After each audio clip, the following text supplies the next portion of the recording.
திருமண வாழ்க்கையில் இருக்கிற ஓட்டை அடைக்கதான். அவ்வளவு அழகான ஒரு சரீரத்தில், அவ்வளவு மகிமை பொருந்தி அந்த பாத்திரத்தில், அந்த ரொம்ப அழகான ஒரு ஆண்டவர், அந்த அழகை நம்மளால சொல்ல முடியாது, ரசிக்க முடியாது, ருசிக்க முடியாது. அந்த ஓட்டை நீர் அடையும் சுவாமி. உமக்காக நான் வாழ ஆசைப்படுறேன். நான் ஒரு வாழ்ற ஒரு வாழ்க்கை உமக்காக நான் வாழ ஆசைப்படுறேன் ஆண்டவரே. அதுதான் அவருடைய அழுகையா இருந்துச்சு. ஆண்டவர் பெரிய ஒரு ஊழியக்காரனை கொண்டு வரணும் உங்களை. எனக்கு அதான் ஆசை. Fill him with your glory, Lord. Fill him with your glory. Let his life never be the same. கண்ணை பற்றி சொல்லுங்க. கண்ணு பார்வை நல்லா தெரியுது. ஆனா சும்மா வந்துட்டீங்க மேல.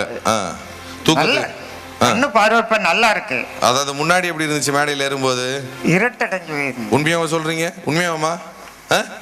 என்னங்க என்னையா உங்களுக்கு?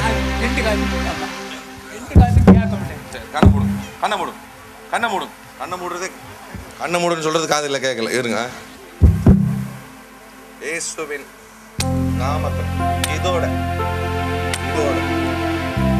எத்தனை பேர் விசுவாசிக்கிறீங்க? 2 காரியம் காத்திருப்ப திறந்துட்டாரு. எத்தனை பேர் விசுவாசிக்கிறீங்க? வாய் திறந்து கேக்குதா கேட்கலையான்னு சொல்லுங்க. சொட கடிக்குதாங்க. நல்லா ஜோரா கை தட்டிது. எனக்கு நன்றி சொல்லலாமா? இப்போ என்ன கேக்குது? நான் அதுல தட்டவே இல்லையா? என்னது? என்ன கேக்குது? அவ்வளவுதான். போயிந்தி கலாஸ் கள்ளி வள்ளி கலாஸ். ஓகே, சந்தோஷமா நீங்க போய் சேர்ல உட்காருங்க. அவ்வளவுதான். உங்களுக்கு ப்ரொமோஷன் போங்க. அவ்வளவுதான். இதுக்கெல்லாம் உட்காந்து பிடிச்சி மண்டையை பிடிச்சி அவர் தலையில் ஏற்கனவே கொஞ்சம் தான் இருக்குது. அதை பிடிச்சி உலுக்கி பாதி முடி எடுத்து எதுக்கு அதெல்லாம்? 2 தட்டு தட்டினா இயேசு நாமத்தில் போயே சொல்ல மாட்டீங்களே. எத்தனை பேர் விசுவாசிக்கிறீங்க? இன்னைக்கு நீங்க அந்த மாதிரி தட்ட போறீங்க. ஆண்டவர் உங்க காரியங்களை தேவையில்லாத தட்ட போகிறா. அது நீங்க போகிறது இயேசுவின் சர்வவல்ல நாமத்துல. உன்னை இதுவரைக்கும் எத்தனை வருஷமாய் பயமுறுத்தி கொண்டிருந்த காரியம் கர்த்தர் நிச்சயமா இன்னைக்கு விலக்கி நீங்களாக்க போகிறார். புரிஞ்சவங்க மட்டும் ஒரு அழிலே சொல்லுங்க பாப்போம். இதுக்கு மேல உங்களுக்கு ப்ரூவ் பண்ண முடியாது. யோபு 42வது அதிகாரம் திருப்புங்க பாப்போம். தன்னுடைய சிநேகிதர்களுக்காக வேண்டுதல் செய்த பொழுது அவனுடைய சிறையிருப்பை யார் மாற்றினா? கர்த்தர் மாற்றினார். சொல்லுங்களேன். அவன் ஒரு சிறையில் இருக்கிறது போலதான் அவனுடைய வாழ்க்கை இருந்துச்சு. அப்படித்தானே? எல்லாம் சொறி சிறங்கு, எல்லா வறுமை, வேதனை, தரித்திரம். புரியுதா? ஒரு சுருக்கமான ஒரு செய்தி தான் இன்னைக்கு. ஆனா அதை அப்படியே விசுவாசிச்சீங்கன்னா அது பயங்கர பெரிய ஒரு வித்தியாசத்தை உங்களுடைய லைஃப்ல உண்டு பண்ணும். யோபு தன் நண்பர்களுக்காக இல்ல சிநேகிதர்களுக்காக ஜபித்த பொழுது அவனுடைய சிறையிருப்பை கர்த்தர் மாற்றி போட்டார். ஆமாவா? சரியா படிங்க. யோபுக்கு முன்னிருந்த எல்லாவற்றை பார்க்கிலும் இரட்டத்தனையாய் கர்த்தர் அவனுக்கு தந்தருளினார். இரட்டத்தனையாய் அவனுக்கு கர்த்தர் தந்தருளினாராம். இரட்டத்தனையா இல்லைன்னா 2 மடங்கு கர்த்தர் அவனுக்கு கூட்டி கொடுத்தார். எத்தனை பேர் 2 மடங்கு கூடணும்னு ஆசைப்படுறீங்க? கையசி காட்டுங்களேன். ஆனா நான் வந்துட்டு ஜோம் பண்ணும்போது உங்களுக்காக நான் 2 மடங்கு கேட்கல. இப்ப இருக்கிறதை காட்டிலும் நான் 2 மடங்கு கேட்கல. நான் என்ன கேட்டு வந்தேன்? குறைஞ்சது 7 மடங்காவது வருகிற பிள்ளைகளுக்கு நீ தரணும். அப்படிதான் நான் கேட்டு வந்தேன். புரியுதா நான் சொல்றது? ஏன்னா அந்த காலத்துல அவன் ரொம்ப வச்சிருந்தான், முன்னாடி நிறைய வச்சிருந்தான். அதுக்கு அப்போ ரெட்டத்தனா ஓகே ஆயிரும். புரியுதா நான் சொல்றது? ஆனா ஒருவேளை நீங்க வந்துட்டு அந்த அளவுக்கு நிறைய வைக்காம இருந்தா கூட, இப்போ கொஞ்சம் இருந்தா கூட 7 மடங்கு கர்த்தர் ஆசீர்வதிச்சா அது பெரிய ஒரு ஆசீர்வாதமாய் மாறும். எத்தனை பேர் விசுவாசிக்கிறீங்களா? கர்த்தர் சொன்ன வார்த்தை போய் ஜனங்களை பார்த்து சொல்லு. முன்னாடி இருந்த நிலைமை மாறி அவங்க இனி இருக்கவே மாட்டாங்க. எல்லாரும் கிடையாது, விசுவாசிக்கிற பிள்ளைகளுக்கு மட்டும். இது உண்மையோ, இவர் சொல்றது நல்லதோ, இது மேஜிக் அல்லவோ, இவர் சொல்றது அப்படி இப்படின்னு சொல்றவனுக்கு கிடையாது. ஆண்டவரே, இது நீர் பேசுற வார்த்தை. பாஸ்டர் ஏப்ரஹாம் சார்ல்ஸ் கிடையாது, இது நீர் பேசுற வார்த்தை சுவாமி. இது எனக்காக கொடுக்கப்பட்ட வார்த்தை. இந்த வள்ளியூர் மீட்டிங்க்கு 2வது நாள் நான் போயிருக்கலாம். நான் முதல் நாளே ஏன் எனக்கு கொண்டு போனீர்லாம்? இந்த வார்த்தையை நீர் எனக்கு தரும்படியாய், என் குடும்பத்துக்கு நீர் கொடுக்கும்படியாய். எத்தனை வருஷங்களாக நான் பிரயாசப்பட்டு கஷ்டப்பட்ட காரியங்களுக்கு ஒரு மறு உத்தரவு கொடுக்கதான் தகப்பனே இந்த வார்த்தையை நீர் கொடுத்தீர். வேதத்தில் எத்தனையோ வசனங்கள் இருக்கிறது, ஆனா இந்த வசனத்தை நீர் எனக்கு கொடுப்பீர்னா அப்ப நான் விசுவாசிக்கிறேன் சுவாமி. நான் பட்ட பாடுகளுக்கு எல்லாம், நான் கடந்து வந்த கரடு முரடான காரியங்களுக்கு எல்லாம், நான் போன எல்லா விதமான காரியங்களுக்கு, நான் என்னுடைய காதால கேட்க கூடாததெல்லாம் எவனோ கண்டவெல்லாம் வந்து என்னை பற்றி ஆண்டவர் அசிங்கமா பேசிட்டு போனானே, எனக்கு கீழே இருக்கிறவெல்லாம் எனக்கு விரோதமா பேசினானே, அதெல்லாம் அதெல்லாம் கேட்டதுக்கு பதிலாக கர்த்தர் எனக்கு 7 மடங்குக்கு மேலாக பாஸ்டர் சொன்ன மாதிரியே என்னுடைய வாழ்க்கையில நடக்க போதுன்னு விசுவாசிக்கிற பிள்ளைகள் மட்டும் நல்ல கையை தட்டி தேவனுக்கு நன்றி சொல்லுங்க பாப்போம். எல்லாரும் கிடையாது, நம்புற பிள்ளைகள் மட்டும். ஒருவேளை அபிஷேகத்துல 7 மடங்காக இருக்கலாம், இருக்கிற ஐஸ்வர்யத்தை ஒரு 7 மடங்காக இருக்கலாம், இருக்கிற கனத்துல ஒரு 7 மடங்காக இருக்கலாம், இருக்கிற எல்லைகள் எல்லாம் 7 மடங்காக விரிவாக்கப்படலாம். புரிஞ்சவங்க மட்டும் நல்லா வெறித்தனமா கையை தட்டி, oh my God, I feel an anointing for some people tonight. Our breakthrough is coming. அதனாலதான் சங்கீதக்காரன் சொல்றான் 66:12 சொல்லுகிறான். 66:12 தண்ணீரை கடக்க செய்தீர், தீயை கடக்க பண்ணினீர், மனுஷர்கள் எங்கள் தலையின் மேல ஏற பண்ணினீர். மனுஷங்க உங்களுக்கு விரோதமா பேசியிருக்காங்களா? அவங்க மட்டும் கை தூக்கி காட்டுங்க பாப்போம். பொய் சொல்லாம கை தூக்கி காட்டுங்க பாப்போம். உனக்கு விரோதமா பேசியிருக்கலாம், உனக்கு விரோதமா சூழ்ச்சி பண்ணியிருக்கலாம், உனக்கு பின்னாடி இருந்து கேமை கொடுத்துருக்கலாம், இல்லைன்னா கண்ணை உருட்டி இருக்கலாம், நீ கஷ்டப்படும் பொழுது சிரிச்சிருக்கலாம் உன்னை பார்த்து. அப்படிதானே? சொல்லுங்களேன். அவன் சங்கீதக்காரன் சொல்றான், தண்ணீரை கடக்க செய்தீர் ஆண்டவரே, தீயில நடக்கிறது மாதிரி நடந்துச்சு ஆண்டவரே. அது பத்தாதுன்னு மனுஷன்லாம் என் தலை மேல ஏறி உட்கார்ந்தது போல இருந்தது. அப்படி இருந்திருக்குதா அவங்களுக்குலாம்? சில நேரம் வந்து அப்படி இருந்திருக்குதானே நம்மளுக்கு? அப்படியே நம்மளே நொந்து போயிருப்போம். அந்த நேரத்தில் வந்து மனுஷங்க நம்மளை போட்டு அப்படியே ஆட்டி படைக்கிறது மாதிரி இருக்கும். ஆனா அது முடிவல்ல. அவன் சொல்றான், தண்ணீரை கடக்க செய்தீர், தீயை கடக்க பண்ணினீர், மனுஷர்கள் எங்கள் தலையின் மேல ஏற பண்ணினீர். ஆனாலும், எல்லாரும் சொல்லுங்க, ஆனாலும். சத்தமா சொல்லணுமே அந்த ஆனாலும். சொல்லுங்களேன். ஆனாலும் செழிப்பான இடங்களுக்கு கொண்டு போய் சேர்ப்பீர். அவன் சொல்லல, சேர்த்தீர் அப்படின்றான். சேர்த்தீர். எல்லாரும் சொல்லுங்க, ஆனாலும். நான் இப்படி இருக்கிறேன், அப்ப நீங்க என்ன சொல்லணும்? ஆனாலும் சொல்லணும். சரியா? நான் இப்படி இருக்கிறேன், என்னை பார்த்து சிரிக்கிறாங்க, ஆனாலும் நீங்க சொல்லணும், என்னை பார்த்து சிரிக்கிறாங்க, எனக்கு பின்னாடி கண்ணை உருட்டுறாங்க, எனக்கு எல்லாம் குறைஞ்சு போய் இருக்கிறது போலதான் இருக்குது, எனக்கு நோய் இருக்கிறது போலதான் இருக்குது, எல்லாம் வேலைக்காக மாட்டேங்குது, எனக்கு எல்லாமே கையெடுத்து வைக்கிறது எல்லாம் பின்னாடி போற மாதிரி இருக்குது, எனக்கு எல்லாம் தடங்கள் மாதிரி இருக்கிறது, எனக்கு எல்லாமே நடக்காதது போல இருக்கிறது, நான் விளிம்புக்கு வந்துட்டது போல இருக்கிறது, எனக்கு அவ்வளவுதான், வாழ்க்கையினுடைய முடிவு அவ்வளவுதான் என்பது போல இருக்கிறது. ஆனாலும் செழிப்பான இடங்களுக்கு கொண்டு போய் சேர்த்தே. எத்தனை பேர் விசுவாசிக்க போறீங்க இன்னைக்கு? சங்கீதக்காரன் சொல்றான், தண்ணீரை கடக்க செய்தீர் ஆண்டவரே, ஆண்டவரே தீயை கடக்க பண்ணினீர், ஆண்டவரே மனுஷர்கள் எங்கள் தலையின் மேல ஏற பண்ணினீர், ஆனாலும் செழிப்பான இடங்களுக்கு கொண்டு போய் சேர்த்தீர். Lord, you took us through water, you took us through fire, and you allowed man to ride upon our heads, but everybody say but. சத்தமா, but you took us to the place of abundance. செழிப்பான இடங்களுக்கு கொண்டு போய். எத்தனை பேர் விசுவாசிக்கிறீங்க?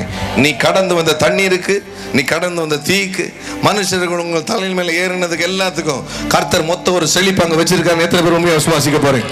இது எல்லாரும் கிடையாது. விசுவாசிக்கிறவங்க மட்டும் நல்ல கையை தட்டி தேவனுக்கு நன்றி சொல்லுங்க பாப்பா. இந்த இடத்துல எல்லாரும் கிடையாது, அவங்க மட்டும்தான் கை தட்டி நன்றி சொல்லணும்.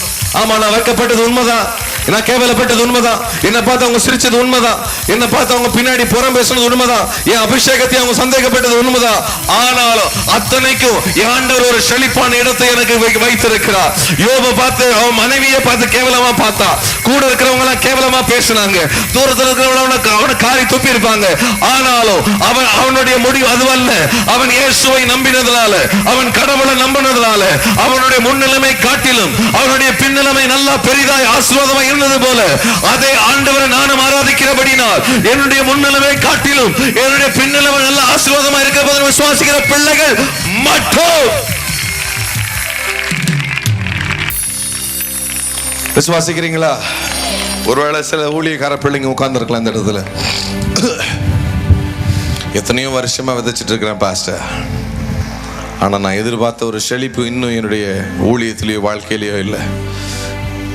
உங்களை பார்த்து நான் சொல்றேன், இது உன் முடிவல்ல. இனிதான் நீ ஓட போகிற ஓட்டம், செழிப்பான ஓட்டம் இனிதான் பெருசா இருக்க போகிறது. எத்தனை பேர் விசுவாசிக்கிறீங்களோ எனக்கு தெரியல. இனிதான் நீ ஓட போகிற ஓட்டம் பெரிதா இருந்து, இதுக்கப்புறம் கர்த்தர் மகிமைப்பட போற விதமே பயங்கரமா இருக்க போகிறது. இதுக்கப்புறம் நீ சிறிது முயற்சி எடுத்தாலும் கர்த்தர் பெரிய காரியங்களை செய்வார். புரிஞ்சுங்க மட்டும் ஒரு அல்லையே சொல்லுங்களேன். விசுவாசிக்கிறீங்களா?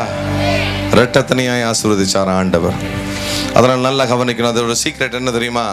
உனக்கு மட்டுமே நீ ஜெபம் பண்ணாத, உன் பக்கத்தில் இருக்கிறவங்க நண்பர்களுக்காக, கஷ்டப்படுறவங்களுக்காக சேர்ந்து ஜெபம் பண்ணு. கர்த்தர் உன்னை இரட்டத்தனையாய் ஆசீர்வதிப்பார். புரிஞ்சவங்க ஒரு ஆமென் சொல்லுங்க பாப்போம்.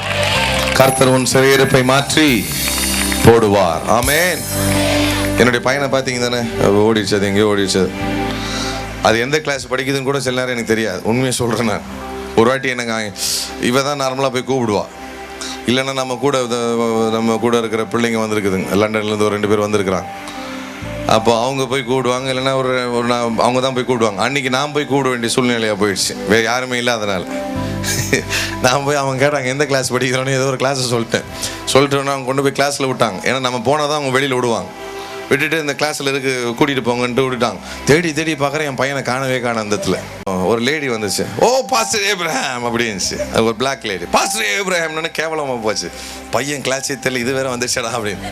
அது சொல்லிச்சு, லுக்கிங் ஃபார் ரீஸ். அதுங்க அப்படி தான் பேசுங்க, புரியுதா? அந்த கருப்பாளுங்க அப்படி தான் பேசுவாங்க இங்கிலீஷ். லுக்கிங் ஃபார் ரீஸ் அப்படின்ச்சு. எஸ் சிஸ்டர் அப்படின்னு. Oh he's not here, he is there அப்படி. அது அவன் இங்கே இல்லாமல் அங்கே இருக்கிறான், வேற கிளாஸ், டோட்டலாக கிளாஸையே மாற்றி சொல்லிட்டேன் நான். புரியுதா நான் சொல்றது? அதை பெருமையாக சொல்லலை, அந்த அளவுக்கு ஒரு நம்மளுக்கு தெரியாது அது என்ன படிக்குதுன்னு.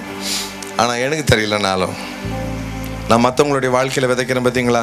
மற்றவங்களுக்காக எவ்வளோ பேருக்கு ஜெபம் பண்ணுறோம், ஆமாவா இல்லையா? சொல்லுங்களேன். காலையில் வரைக்கும் ஜெபம் பண்ணுறோம் உட்காந்து, ஆமாவா இல்லையா? எத்தனை பேருக்கு ஜெபம் பண்ணுறோம். ஊரு பேர் தெரியாதவங்க ஆசையாக ஜெபம் பண்ணுவானா, சும்மா கடமைக்கெல்லாம் ஜெபம் பண்ண மாட்டேன், மனசார ஜெபம் பண்ணுவேன். அதனால் யோபு அவன் நண்பர்களுக்கு ஜெபம் பண்ணான். அவன் எத்தனையோ வருஷம் கஷ்டப்பட்டான், அப்படியே ஆண்டவர் மாற்றி போட்டார். ஆமாவா? சொல்லுங்களேன்.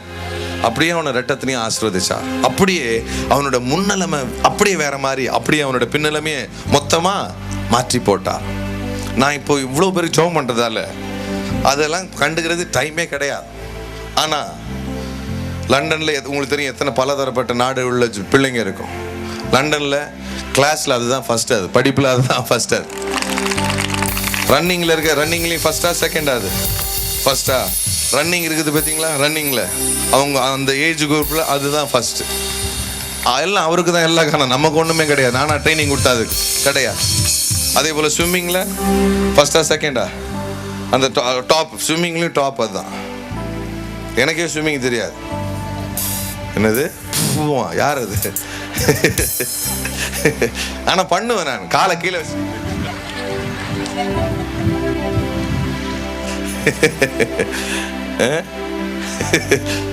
எதுக்கு சொல்ல வந்தேன்னா,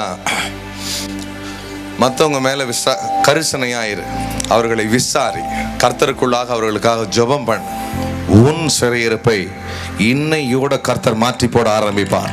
இது எனக்கு தெரியும், நிறைய பேர் விசுவாசிக்க மாட்டீங்க. விசுவாசிக்கிற பிள்ளைகள் மட்டும், ஆமா பாஸ்டர் இவ்வளவு நாள் நான் தப்பு பண்ணதெல்லாம் எனக்கு, என் குடும்பம், என் பிள்ளைன்னு மட்டுமே நான் ஜெபம் பண்ணிட்டேன், இனிமே நான் மற்றவர்களுக்காக ஜெபம் பண்ண ஆரம்பிக்க போறேன், அதுக்கப்புறம் கர்த்தர் என்ன ரெட்டத்தினையும் ஆசீர்வதிக்க போகிறார். அது ஓகே, புரியுதா இல்லையா நான் சொல்றது? அவங்க மட்டும் நல்லா கையை தட்டி, ஆண்டவரே அப்படிப்பட்ட ஒரு கிருபையை நீர் எனக்கு தாங்க சுவாமி, அப்படிப்பட்ட ஒரு கிருபையை நீர் எனக்கு தருவார். எத்தனை பேர் விசுவாசிக்கிறீங்க? நல்லா கவனிங்க. ஒரு சிம்பிள் மெசேஜ் தான் நீ கொடுத்தேன், ஆனால் கர்த்தருடைய சத்தத்தை கேட்டுட்டு வந்து கொடுத்தேன். நீங்கள் பார்த்தீங்க தானே எத்தனையோ சாட்சிகள், ஆமாவா இல்லையா? சொல்லுங்களேன். சிலர்லாம் புதிமுத்தர் சொல்லுவாங்க, எத்தனை கூட்டத்துக்கு போயிட்டேன், அங்கெல்லாம் ஒன்றும் நடக்கலை. அதுக்குன்னு ஒன்று நான் வந்ததுனால நான் வரல. எனக்கு முன்னாடி என் செல்லத்தை கூப்பிட்டுருவேன், நீ போகலன்னா அந்த கூட்டத்துக்கு என்னை கூட்டிகிட்டே போகாது. அதே போல் சொல்லு, நான் கை வைக்கிறதுக்கு முன்னாடி ஆண்டவரே உங்களுடைய கை அது கீழே இருக்கட்டும் சுவாமி, அப்படி தான் நான் கேட்பேன் ஆண்டவர்கிட்ட. என் கையை வச்சா ஒன்றும் ஆகாது. ஆனால் நான் இப்படி கையை தூக்கிட்டு போனேன்னா எனக்கே அவ்வளோ ஒரு இறக்கம் அந்த சகோதரி மேலே, அந்த சகோதரன் மேலே இருக்குன்னா, இரக்கத்தில் ஐஸ்வர்யம் உள்ளவர் நீர் ஆண்டவரே, அப்படி தான் நான் கேட்பேன் ஆண்டவர்கிட்ட. கரெக்டா இல்லையா? இப்போ மேலே வந்து அந்த சகோதரன் சொன்னார் கண்ணு ஓட்ட அடைஞ்சதுன்னு, எனக்கே ஒரு இறக்கம் வருதுன்னா, இவ்வளோ ஒரு பாவியா இருந்த ஒரு மனுஷனுக்கு அவர் அதை விட இறக்கம் உள்ளவரா இல்லையா? சொல்லுங்களேன். அந்த இறக்கம் எனக்கே உங்களை பார்த்து